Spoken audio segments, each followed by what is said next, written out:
in the areas he has mentioned here. And I believe many of the viewers who are coming from the areas which have been talked about can also bear witness to what is going on here and say, yes, we have a High Court circuit here, we have a Chief Magistrate Court here, which has been built, and it is helping us to deliver justice.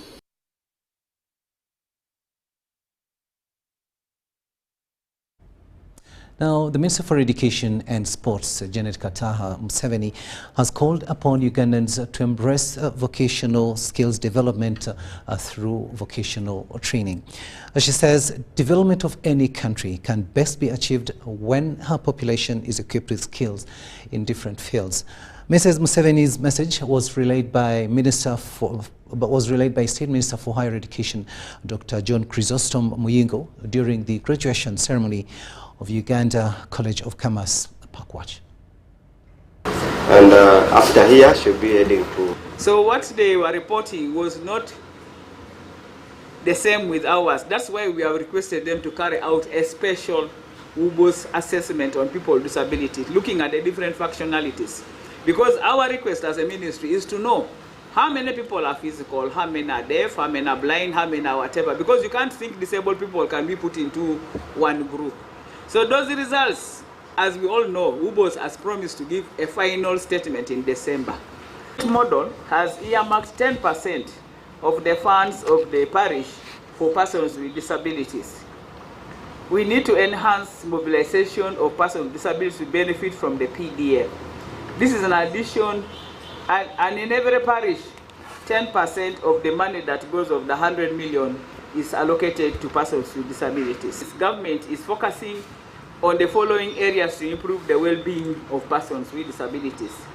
Scale up mobilization for persons with disabilities to enhance access to the PDM by persons with disabilities from the 2% to at least 5% out of the targeted 10%.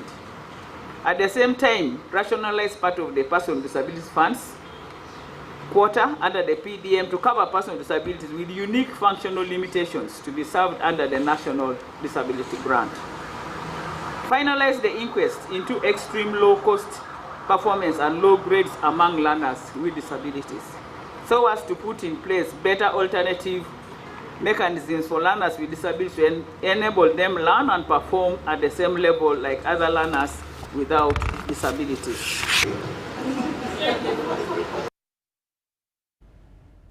Now, Huawei has entered into a strategic partnership with Chloride Oxide Uganda to introduce smart energy solutions to Uganda's renewable energy sector. Huawei, a solar country manager for Uganda, Ivan Muyomba, points out that the aim is to introduce systems that can offset grid power with solar systems. Uganda has many renewable resources that can be used for energy production, but solar energy has the highest adoption rate. Huawei has entered into partnership with Chloride Oxide, a key player in energy solutions, to introduce smart energy technologies to Uganda's renewable energy sector. Solar items in the country, that is Chloride Oxide. These are guys who have tested the market. They have distributed most of the items in terms of solar. In fact, if you interact with anyone concerning solar, it's Oxide. If you ask anyone, where can I get a battery, where can I get an inverter, where can I get a pan and all that, so it is Chloride Oxide. So these are people who have supplied the biggest markets when it comes to East Africa, and as Huawei, we would always love to work with such people. And as you know, when it comes to Huawei, it is more of a partnership. It's more of a relationship, not just a transaction. We want to grow together, we want to move with them. The project focuses on inverters to transform energy production in Uganda's commercial and industrial sectors. So these systems are designed for the higher end usage. So we've got 115s, 100s, and 50s and 20s. These are the size in kilowatts of inverters that we have in stock here at the moment. So it is very much more designed, not so much for the residential households, of which we have that ability to provide for, but we are really pushing for a fast track into the commercial industrial sector to start off with.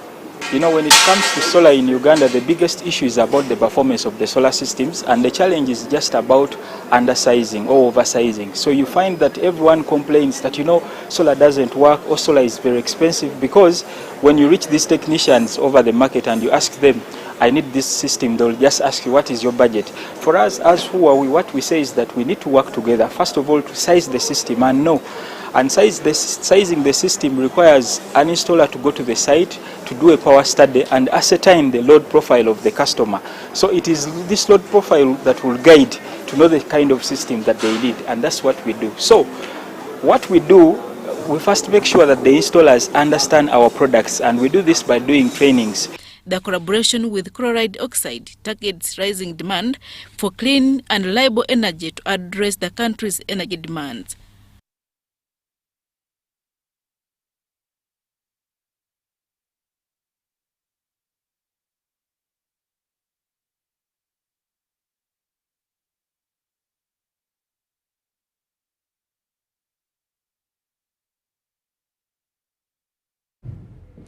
We'll now go for a short break, but we'll be returning with much more. Do stay with us.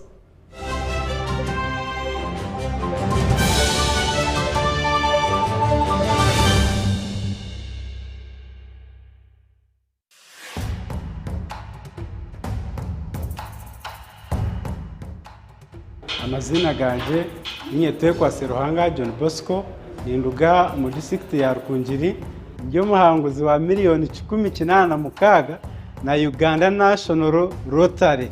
Nzahangwire urwo mu kuzana star 278 hash ngafuna message erikweka mu muhanguzi nashemererwa konka nabaza kugira ngo nebya bafere sente ziriyo zone bakaziteka ngo nazihangwire. Uganda National Lottery. Dream, play, win. Participants must be 18 years or older. Play responsibly. The Uganda National Lottery is operated by Ituba Uganda and regulated by the National Lotteries and Gaming Regulatory Board. There is only one rule you must follow in order to be a winner. Number 1, defeat the undefeatable. You, step forward.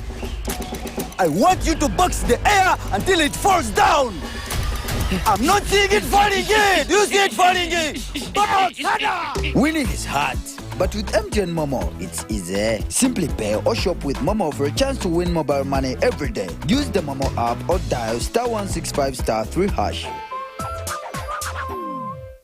The Homes and Construction Expo is back. Are you looking for answers to your property and real estate development questions? Come and interact with experts in the industry, including architects, engineers, developers, interior designers, financiers, and more from 30th November to 1st December 2024. The expo will be at the Millennium Park, opposite Philip Omondi Stadium, under the theme Affordable Housing, Innovations and Technology. There will be captivating exhibitions and insightful discussions daily. Entrance is only 10,000 shillings per day. To book a stall, contact 0772 354 940. The Homes and Construction Expo is brought to you by New Vision.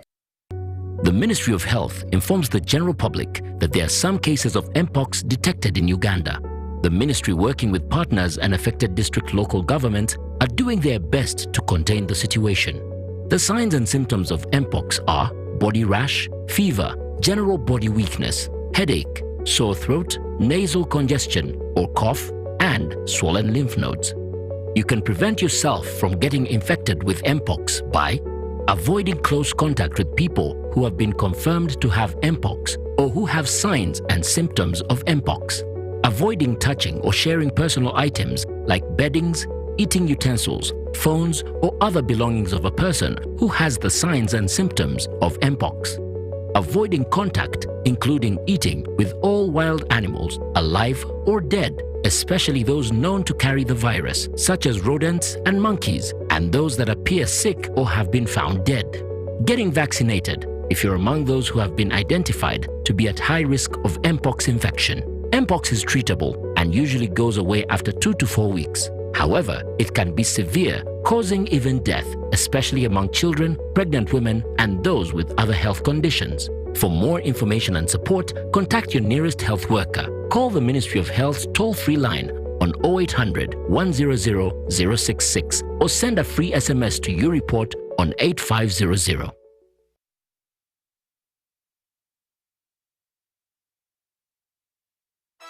In the heart of Uganda, a financial revolution is happening. We were once left out, saving the old-fashioned way, with an unexpected saving spot, keeping it too close for comfort. But now, we found a better way to save and manage money. Download the Wendy app from Google Play or App Store or dial *229#. With Wendy, your money is safe and you can earn interest daily. Visit your Google Play or App Store or dial *229# to register. Wendy Wanawoli.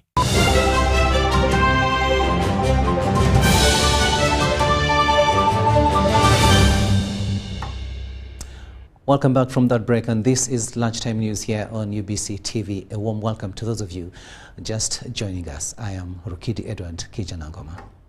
Let's go to the education sector now, where Education Minister Janet Kataha Museveni has called upon Ugandans to embrace skills development through vocational training. She says the development of any country can best be achieved when the population is equipped with skills in different fields. Mrs. Museveni's message was relayed by State Minister for Higher Education, Dr. John Chrysostom Muyingo, during the graduation ceremony of Uganda College of Commerce, Pakwach. Very powerful NC1 chairperson.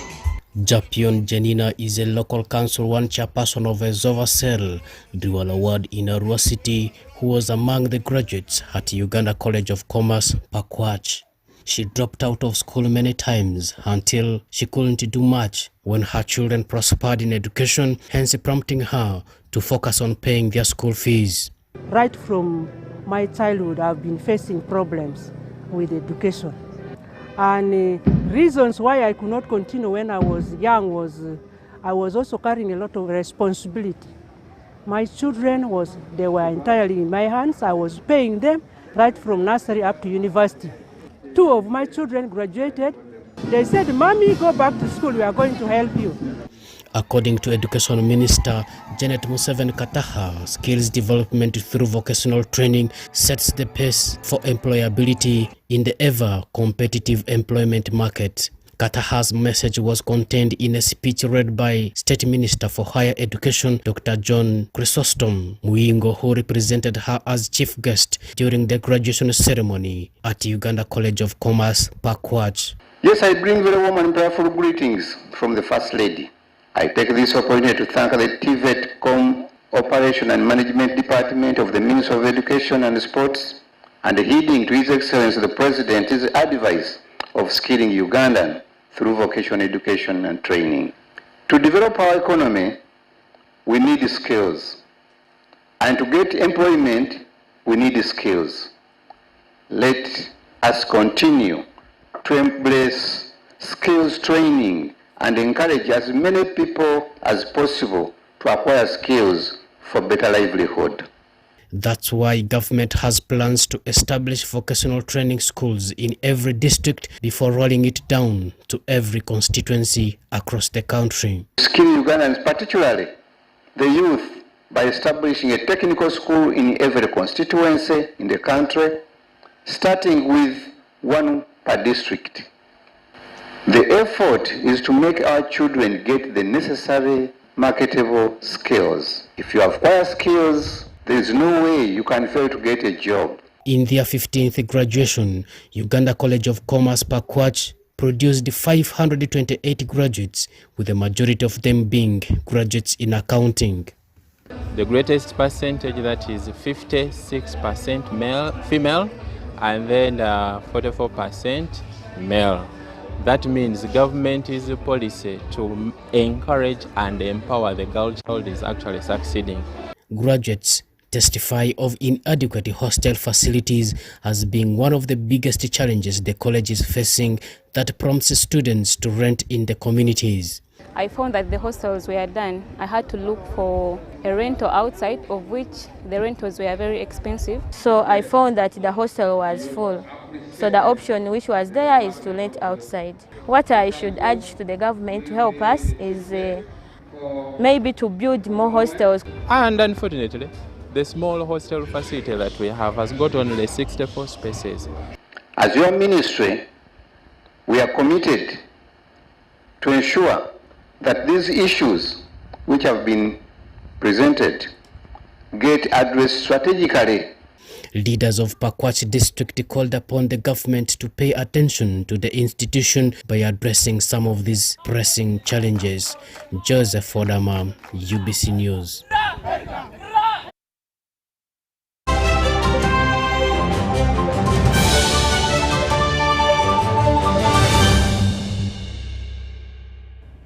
And moving further afield, we begin in the Middle East, where Israel continues its airstrike campaign on Lebanon in what it says is ongoing operations against Hezbollah. This as Hezbollah launches more rocket attacks into Israel. Israeli airstrikes on Sunday crash into southern Beirut. Israel says the attacks are part of its ongoing campaign against Iran-backed terror group Hezbollah. Meanwhile, a residential building in Israel has its side blown out following an attack of more than 185 rockets throughout the country launched by Hezbollah in Lebanon. The militant group began its most recent campaign of launching attacks into Israel following the Hamas terror attacks against Israel on October 7, 2023. Hezbollah said it did so in solidarity with Hamas. Both Hamas and Hezbollah, designated terror groups by the United States, are part of Iran's so-called axis of resistance against Israel. Israeli strikes into Lebanon so far killed more than 40 Lebanese soldiers, collateral damage for which Israel's military expressed regret. But pressure continues climbing for a ceasefire deal between the nations, and the European Union pledged more than $200 million in support of Lebanese armed forces while seeking an end to the war. We must pressure the Israeli government and maintain the pressure in Hezbollah to accept the U.S. proposal for a ceasefire. This was agreed.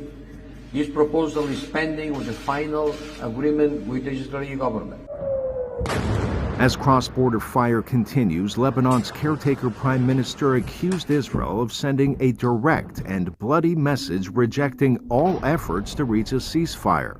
The weekend's ongoing hostilities come along with news of the disappearance turned killing of an Israeli rabbi in the United Arab Emirates. Social media video emerged of Rabbi Zvi Kogan just days before his disappearance. Israeli Prime Minister Benjamin Netanyahu called Kogan's death a criminal, anti-Semitic terrorist attack. The state of Israel will act by all means and bring justice to the murderers and their senders. None of them will be clean. I greatly appreciate the cooperation with the United Arab Emirates in the investigation of the murderer. We will strengthen the ties between us in the face of the attempt of the axis of evil to harm peaceful relations. The all-out war between Israel and Lebanon erupted in September.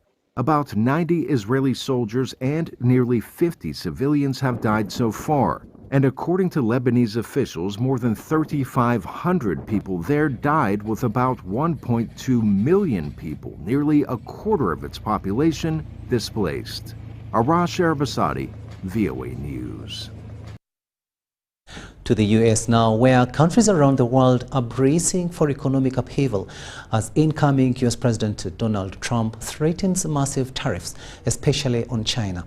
The uncertainty has left governments and businesses struggling with how to respond, as we hear in this story. During his first term, Donald Trump imposed sweeping tariffs on China, shaking the global economy. Ahead of his return, Trump is vowing even more drastic measures. 10% tariffs on all imports to the U.S. and a staggering 60% on goods from China. While China hasn't commented directly on Trump's threats, it has warned against further trade tensions. We don't answer hypothetical questions, but let me just reiterate that there's no winner in a trade war, nor will the world benefit from it. Any Trump tariffs could especially hurt economies that depend on exports. But an expanded U.S.-China trade war could also create opportunities. Many countries have benefited as production shifts away from China to avoid tariffs. Thailand's commerce minister recently told VOA's Thai service his country has seen an influx of U.S. companies relocating factories from China. We should be able to weather this. I actually see these problems as benefits for Thailand. I believe that we can be an investment destination for every country. That approach comes with risks, though. Many countries that gained from trade moving out of China now heavily rely on exporting to the United States, leaving them even more vulnerable to any blanket Trump tariffs or efforts to crack down on rerouted goods. The concerns stretch beyond the biggest U.S. trading partners. In Africa, where trade with the U.S. is already limited, higher tariffs could make access even harder, one analyst told VOA's Africa 54. If we talk about manufacturing, if we're talking about production of produce, pineapples, and coming to the U.S. market, it's going to be difficult. So I'm not optimistic about U.S. trade with Africa if we're talking about increasing tariffs. Much of the uncertainty stems from Trump's unpredictability. During his first term, he often used the prospect of tariffs as a bargaining tool before eventually striking individual trade deals, says analyst Jayant Menon. Trump is not a protectionist, I think, right? He's a deal maker. That's what he, likes to present himself as, the art of the deal and all that. So he likes free trade agreements that he has a role in. Menon says countries targeted by Trump could push for new trade agreements instead of tit-for-tat tariff escalations that could harm themselves and the global economy. Not all of Trump's proposals point toward increased protectionism. He's also suggested rolling back subsidies for U.S.-made electric vehicles, subsidies put in place by the Biden administration. He's already called them, silly in a podcast with Joe Rogan. So he's probably going to roll them back. And that's a positive, right, in terms of the distortions that affect the global economy. Both risks and opportunities as the world figures out how to respond to the return of an unpredictable U.S. president. Bill Gallo, VOA News, Seoul, South Korea. We'll take yet another short break and return with the latest in business.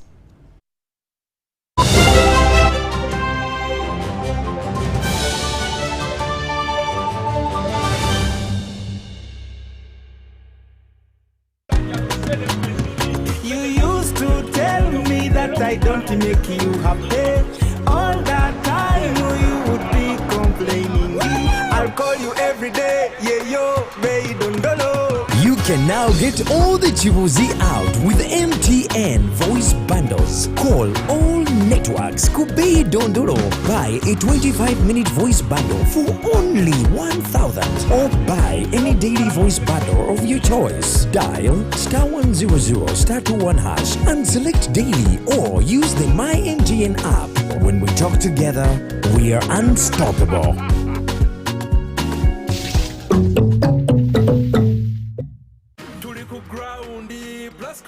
Paint and win. This year, Blascon Paint and win. The Kuku Roundy. Chicho, buy paint worth 100K. Get a scratch card. SMS the code to 71197. Stand a chance to win instant airtime, 1 million shillings bully day there, or a share of a 3 million shillings jackpot each week. What do you want the brand new podas, tuk-tuks, and so much more? Catch the Paint and Win action every Monday on Bukede One, NBS, and Sanyuka TV. Blascon, color your world.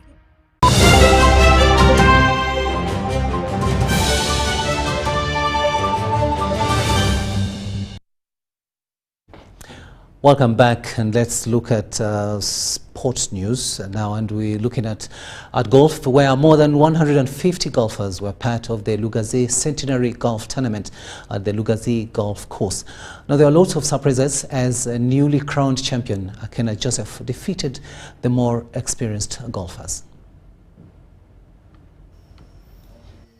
Akena Joseph Regan emerged as the overall winner of the Rukidi Centenary Open Golf Tournament amidst stiff competition.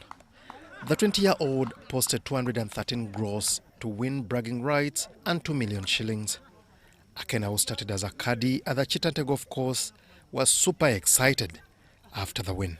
I got from other players outside Uganda, and my own captain, Mr. Paul, he told me that this thing must stay home, so I tried my level best. I came up with good scores day 1 and day 2, so today wasn't that bad and wasn't that good, so that's how it ended, and I feel so great. Yep. Everybody, DJ, pump it up. Let's celebrate a moment for a moment right now. All the champions stand down. All right. I'd like to invite the parents. In the professional category, Philip Kasozi emerged victorious after a sudden death playoff against Marvin Chibirige and David Kamulindwa. Mandela Group of Companies, the title sponsors of this year's edition, promised more support not only to this particular edition, but rather to the game of golf. The Rukidi Sugar Centenary Golf Tournament attracted a diverse field of golfers, including professionals and amateurs.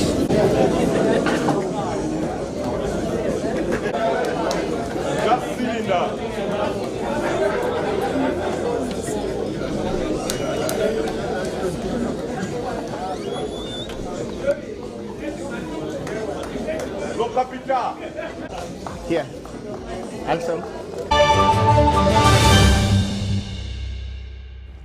And that brings us to the end of this edition of Lunchtime News here on UBC TV. Thank you so much for having kept us company. I am Rukidi Edward Kiijanangoma, wishing you a blessed afternoon. And up next here on UBC TV is The Score with Ruben Mpima Chivirango.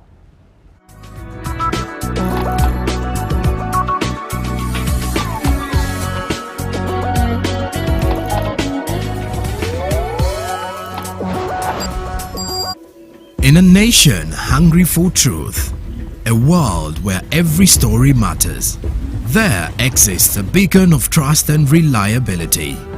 For decades, they've been our voice and our window to the world, holding the mirror of our history. With 4 TV stations and 11 radio channels spanning 27 languages, they stand as guardians of information, defenders of truth. With Maskari Heritage Advantage, they uphold every citizen's right to reliable and free information. Their archived stories shaped our past.